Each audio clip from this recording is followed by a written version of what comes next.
कोई बात नहीं है, हम चाहेंगे বাপের বেটার মতো গেছে এবং সেসব প্রতিবাদ করে আজকে শান্ত ভাই শান্ত হওয়ার বলবেন আগ্রামে কি বলে এখন যান তখন বলেছিলাম উনি এমএলএ ছিলাম তখন গেছিলাম ইলারের জন্য বলে হুজুর আপনার জন্য আজকে শান্তি দেবেছে আমরা বহুত খুশি হয়েছি তখন উনি চিপ ছিল আমরা চিপ ছিল বড় লাগে আজকে স্বীকার করার জন্য বাধ্য হয়েছে যে কত দিন একজন শক্তিশালী একজন রাজনীতিবিদ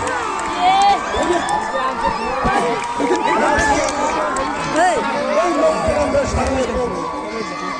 এই লোকটাকে আমরা আমাদের নিকটে পেয়েছি এমন অবস্থা আমরা যদি এই লোকটাকে অনাদর করি কষ্ট দেয় আমাদের জাতের কর্মীর ভালো হবে এই যে লোকগুলো আসছে মিথ্যার একটা ঝুলি নিয়ে মিথ্যার একটা টপলা নিয়ে রফিকুল হোসেন সাহেব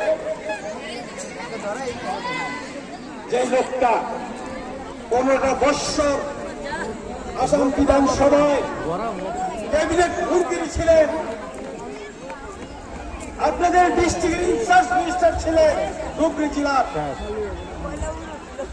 চোখ বুলিয়ে দেখুন তো উনি কি করেছে আপনাদের জন্য একজন জাতের মানুষ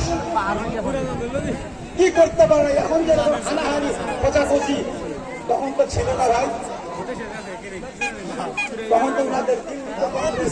কংগ্রেস মুসলমান নেতা